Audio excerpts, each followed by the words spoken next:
गांव में मंटू और पिंकी नाम के भाई बहन रहते थे। दोनों बहुत ही गरीब परिवार से आते थे।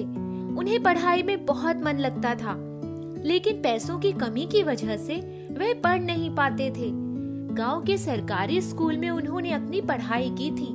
अब उन लोगों की उम्र कॉलेज जाने की हो गई थी, लेकिन उनके माता पिता के पास उन लोगों को कॉलेज भेजने के पैसे नहीं थे। एक दिन मंटू और पिंकी उदास होकर बैठे थे। तभी उनकी माँ उनके पास आती है और कहती है, क्या हुआ बेटा, तुम दोनों उदास क्यों बैठे हो? माँ, हमें कॉलेज जाना है, आगे की पढ़ाई करनी है, लेकिन हमारे पास तो पैसे ही नहीं है कि हम कॉलेज भी जा सके। इतना कहकर वह रोने लगते हैं। बेटा रो मत, मैं तुम दोनों को कॉलेज जरूर भेजूंगी। माँ अपने कान के सोने की बालियाँ निकालती है और मंटू को देते हुए कहती है, बेटा यह आखिरी चीज बची है मेरे पास, इसे बेच दे और कॉलेज में एडमिशन ले ले। नहीं माँ नहीं, हम ये नहीं कर सकते। हाँ माँ, पिंकी सही कहती है, हम यह नहीं कर सकते। बेटा बालियाँ तो फिर कभी आ जाएंगी, कोई बात नहीं, तुम इससे अपना एडमिशन करवा लो। अब मैं कुछ नहीं सुनना चाहती। मंटू और पिंकी माँ की बात मान जाते हैं और सोने की बालियों को बेचकर कॉलेज में एडमिशन ले लेते हैं। मंटू और पिंकी का कॉलेज गांव से बहुत दूर था, इसीलिए उन्हें जल्दी सुबह उठना पड़ता था और चलकर ही कॉलेज जाना पड़ता था। उन लोगों ने कॉलेज में एडमिशन तो करवा लिया, परंतु कॉलेज में पढ़ाई जाने वाली किताबें बहुत ही महंगी थी। वह किताबें खरीदने का पैसा उनके पास नहीं था। मंटू, हम बिना किताबों की पढ़ाई कैसे करेंगे? सभी हमारा बहुत मजाक उड़ाते हैं। आखिर कब तक हम उन लोगों की किताबें लेकर पढ़ेंगे? मैं भी वही सोच रहा हूँ, किताब का इंतजाम कैसे होगा? एक दिन जब वह दोनों कॉलेज से लौट रहे थे, तब उन्हें एक बूढ़ा बाबा दिखाई पड़ा जो मदद के लिए पुकार रहा था। मंटू और पिंकी उस बाबा के पास जाते हैं। क्या हुआ बाबा जी? बेटा, बहुत प्यास लगी है, मुझे पानी पिला दो। पिंकी, ये तो प्यास से तड़प रहे हैं, जल्दी इनके लिए पानी लेने चलो। पिंकी और मंटू तालाब से अपने बोतल में पानी भरकर बुढ़े बाबा के पास ले आए और उन्हें पानी पिलाया। बाबा जी, ये लीजिए, पानी पी लीजिए। पानी पीकर बूढ़े बाबा खुश हो गए और उन दोनों भाई बहन से कहा, तुम लोग बहुत ही दयालु और अच्छे इंसान हो। ये लो, ये जादुई पेंसिल रख लो। यह जादुई पेंसिल क्या क्या कर सकती है बाबा? बच्चों, जो तुम चाहो वो कर सकती है। इतना कहकर बाबा वहाँ से चले जाते हैं। पिंकी और मंटू उस जादुई पेंसिल को लेकर अपने घर आते हैं। मंटू, इससे कुछ मांग कर देखते हैं, बाबा ने कहा था ये वह सब करेगी जो हम चाहेंगे। ठीक है पिंकी, ए जादुई पेंसिल, हमें नई नई किताबें दे दे। इतना कहते ही वहाँ नई नई किताबें आ गई। वह जो भी मांगते वह जादुई पेंसिल उन्हें दे दिया करती। अब पिंकी और मंटू को पढ़ाई में कोई दिक्कत नहीं आई। जादुई पेंसिल उन्हें सब कुछ दे देती थी। वह कॉलेज जाने के लिए निकले, तभी पिंकी पेंसिल से बोली, हे जादुई पेंसिल, हमें हवा में उड़ाकर कॉलेज ले चलो। पिंकी और मंटू पेंसिल पर बैठ जाते हैं। पेंसिल उन्हें हवा में उड़ाकर तुरंत कॉलेज पहुंचा देती है। जादुई पेंसिल के आने के बाद उनकी जिंदगी में सब अच्छा चल रहा था। तभी एक दिन पिंकी और मंटू के कॉलेज में एक टीचर उन्हें जादुई पेंसिल पर आते देख लेती है। रुको यही तुम दोनों। क्या हुआ सर? तुम्हारे पास जो जादुई पेंसिल है वो तुम लोग मुझे दे दो, वरना अच्छा नहीं होगा। नहीं सर, ये जादुई पेंसिल हमारी है, ये हम किसी को नहीं देंगे। इतना कहकर वह दोनों वहाँ से चले जाते हैं। फिर अगले दिन टीचर उन दोनों भाई बहन को बिना किसी गलती के सभी के सामने बेइज्जती करता है और कॉलेज से निकाल देने की धमकी देता है। जब पिंकी और मंटू अकेले बैठे थे, तब वापस से वह टीचर आता है। अगर तुम लोग वो जादुई पेंसिल मुझे नहीं दोगे तो आने वाले एग्जाम में तुम्हें फेल कर दूंगा, फिर कॉलेज से भी निकलवा दूंगा। नहीं सर, ऐसा मत कीजिएगा।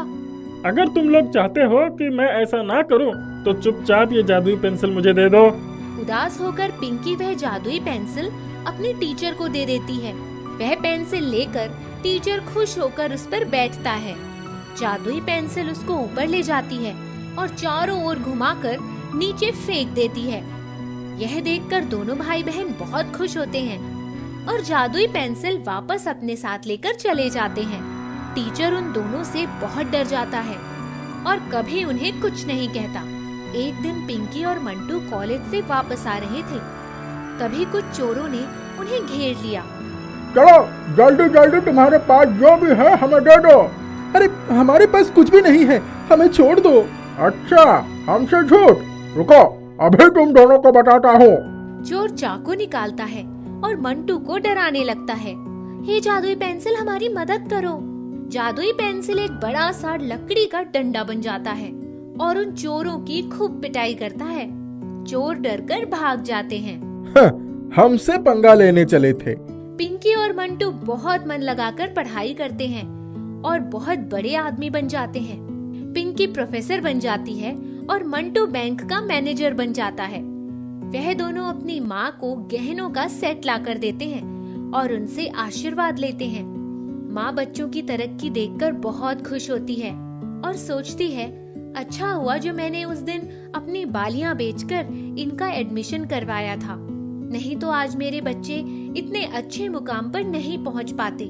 पूरे गांव में मंटू और पिंकी की ही चर्चा रहती है। अभी भी वह जादुई पेंसिल उन दोनों के पास थी। एक बार की बात है, वह दोनों कहीं घूमने जा रहे थे, तभी उन लोगों ने उसी बूढ़े बाबा को देखा जिन्होंने जादुई पेंसिल दिया था। बाबा की हालत बहुत खराब थी। उनके पास रहने के लिए कोई घर नहीं था, खाने को खाना भी नहीं था। बाबा, आप यहाँ इस हालत में कैसे? बच्चों, मैं कई सालों से इसी हालत में यहाँ पड़ा हुआ हूँ। बाबा जी, जिस जादुई पेंसिल को आपने हमें दिया था, उसका इस्तेमाल आप क्यों नहीं करते हो? बेटा, वो जादुई पेंसिल कोई पढ़ा लिखा व्यक्ति ही इस्तेमाल कर सकता है और मैं पढ़ा लिखा नहीं हूँ। मंटू और पिंकी बाबा के लिए बहुत खूबसूरत घर बनवा देते हैं और उनके खाने पीने का इंतजाम करवा देते हैं। बाबा जी, आप यह जादुई पेंसिल रख लीजिए। अब हमारे पास सब कुछ है और आप यह किसी जरूरतमंद को दे दीजिएगा जिसे इसकी बहुत जरूरत हो।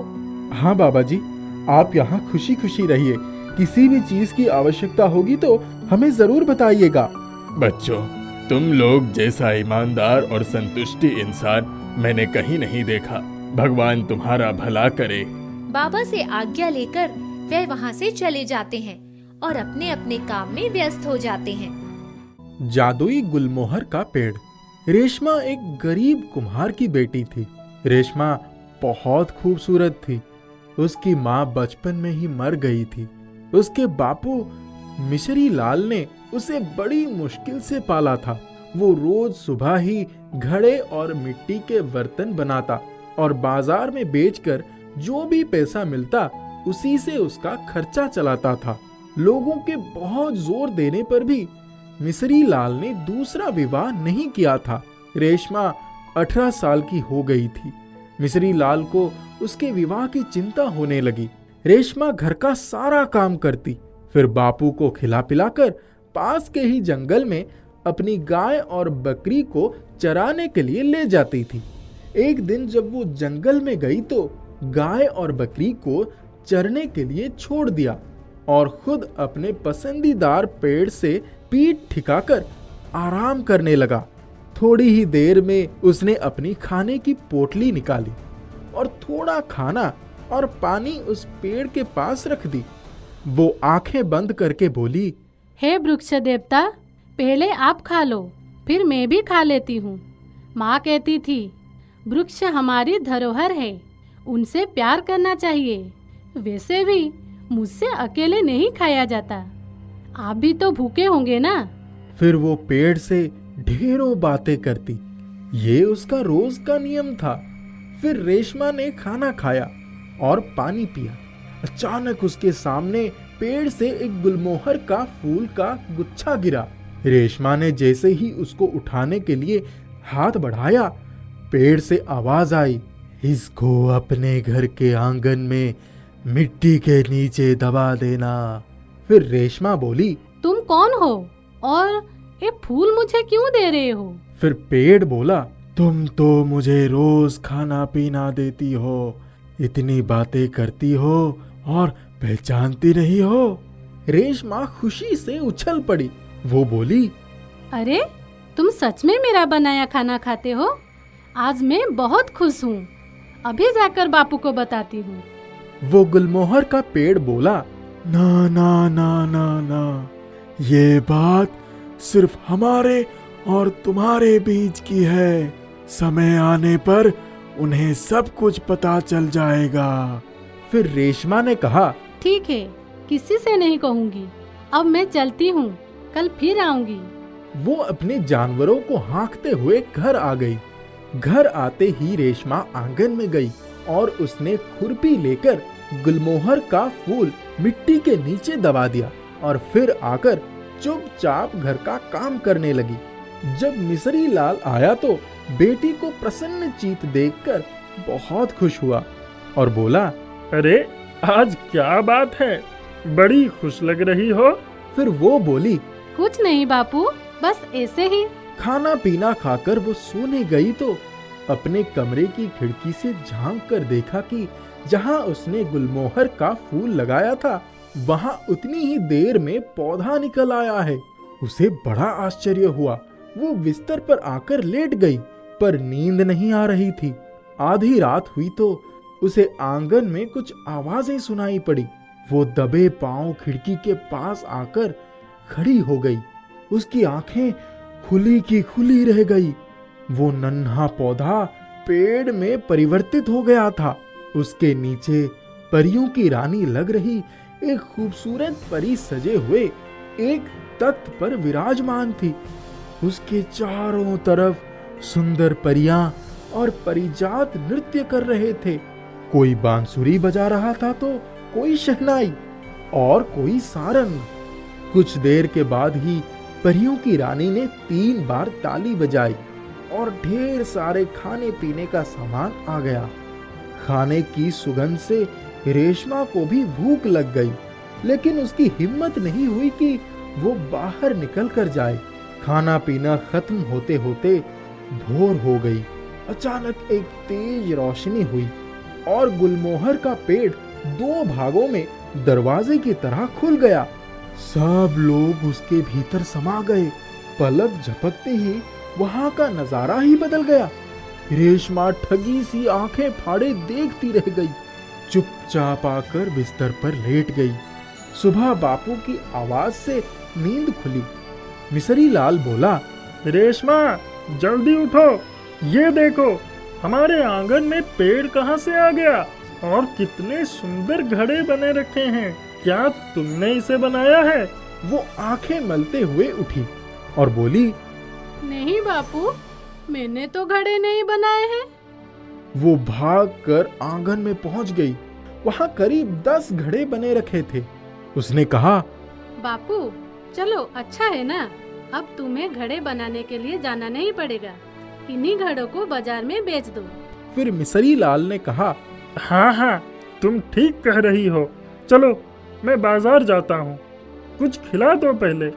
वो हाथ मुंह धोकर रसोई में गई। वहां उसके बर्तनों में खूब बढ़िया गर्मा गर्म व्यंजन रखे थे। वो सोच रही थी, ये सारा खाना तो परिया मजे ले लेकर खा रही थी। उसके मन में बेचैनी हो रही थी कि बापू को कैसे सब कुछ बताए। लेकिन तभी उसे पेड़ की बात याद आ गई। उसने थाली लगाई और बापू के सामने रख दिया। मिसरी लाल खाना देखकर भौचक्का हो गए और बोले, अरे, इतनी जल्दी तुमने इतना सब कुछ कैसे बना लिया? फिर रेशमा ने कहा, बापू, रात को नींद नहीं आ रही थी ना, इसीलिए सुबह ही उठकर बना लिया था। अब थोड़ा तुम भी खा लो। बापू के बाजार जाने के बाद वो झट से पेड़ के पास आ गई। पहले उसकी जड़ों में पानी डाला, पेड़ के नीचे सफाई की और 2 रोटी बनाकर पेड़ के पास रख दिया। फिर बोली, इसके बाद वो गाय और बकरी को लेकर जंगल में गई। रोज की तरह उसको चरने के लिए छोड़कर पेड़ के पास आई और पेड़ से लिपट गई। फिर बोली, गुलमोहर के पेड़, तुमने तो मेरा सारा दुख दूर कर दिया। फिर उस पेड़ ने बोला, अरे, तुम भी हमारे साथ आकर हमारी दावत में क्यों नहीं शामिल हो गई? फिर रेशमा ने कहा, मुझे तो डर लग रहा था। फिर पेड़ ने कहा, डरने की कोई बात नहीं है, आज रात को शामिल हो जाना। उसने जैसे ही खाने की पोटली खोली और पेड़ के पास रखने गई, पेड़ बोला, तुमने मुझे खिला तो दिया, अब खुद भी तो खा लो। रेशमा समझ गई कि ये पेड़ ही मेरे घर में रहने लगा है। उसने खाना खाया और थोड़ी देर बाद उठी और जानवरों को लेकर घर आई। रेशमा उस दिन बेचैनी से रात होने की प्रतीक्षा कर रही थी। दोपहर में सो गई। मिसरी लाल जल्दी ही घर आ गए और बोले, रेशमा, आज तो गजब हो गया, इन 10 घड़ों के 10 रुपए मिले। ये तो कोई जादू हो गया। मैं अभी तक समझ नहीं पाया कि घड़े आए कहाँ से। तू कुछ छुपा तो नहीं रहा है? फिर रेशमा बोली, नहीं बापू, मैं तो सो रही थी। रात में खाना खाकर दोनों सो गए। आधी रात को रेशमा ने अपनी सबसे अच्छी साड़ी पहन ली, जो बापू ने उसकी शादी के लिए सहेज कर रखते हुए कहा था, जब तेरी शादी होगी तब यही साड़ी पहनना। उसी को पहनकर थोड़ा श्रृंगार करके खिड़की में खड़ी हो गई। थोड़ी ही देर में गुलमोहर का पेड़ दरवाजे की तरह खुल गया और उसमें से सभी परियां निकल आई। रेशमा ने देखा कि उन्होंने पेड़ से एक संदूक निकाला और परियों की रानी ने 3 बार ताली बजाई। तभी उस संदूक में से एक राजकुमार निकला। अब तो उससे रहा ना गया। वो भी आंगन का दरवाजा खोलकर बाहर गुलमोहर के पेड़ के नीचे चली गई। राजकुमार अपलक उसकी तरफ देखता रहा। परियों की रानी आगे आई और उसने कहा, रेशमा, ये राजकुमार अभय है। इनको अपने लिए एक खूबसूरत और योग्य वधू चाहिए। तुम इनसे शादी करोगी? रेशमा ने शर्म और खुशी से अपना चेहरा अपनी हथेलियों से छुपा लिया। सारे लोग हंसने लगे। वो बोली, मैं अपने बापू को बुला लाऊं? राजकुमार अभय बोला, अरे नहीं नहीं, चलो हम सभी तुम्हारे बापू के पास ही चलते हैं। मिसरी लाल को जैसे ही थोड़ी आहट लगी, वो उठकर बैठ गया। तभी उसने देखा कि उसके कमरे में परियों की रानी, राजकुमार अभय और रेशमा ने प्रवेश किया। राजकुमार आगे बढ़ा और बोला, आप हमें आशीर्वाद नहीं देंगे? मिसरी लाल ने कहा, मैं कुछ भी समझ नहीं पा रहा हूँ। आप लोग कौन हैं? और रेशमा, तूने ये साड़ी क्यों पहनी है? ये तो मैं तेरे विवाह में पहनने के लिए लाया था। फिर परियों की रानी आगे आई। उसने मिसरी लाल को बताया कि ये मधुपुर के राजकुमार अभय हैं। ये किसी परी के साथ बस 5 वर्ष से गुलमोहर के पेड़ में ही कैद थे। अब इनका श्राप समाप्त हो गया है। मिसरी लाल तो सब कुछ सुनकर अवाक हो गया। उसकी आंखों से झरझर आंसू बहने लगे। वो बोला, मेरी बेटी इतनी भाग्यवान है, मैंने कभी सोचा ही नहीं था। अचानक शहनाई बजने लगी और परियों की उपस्थिति में रेशमा का विवाह राजकुमार से हो गया।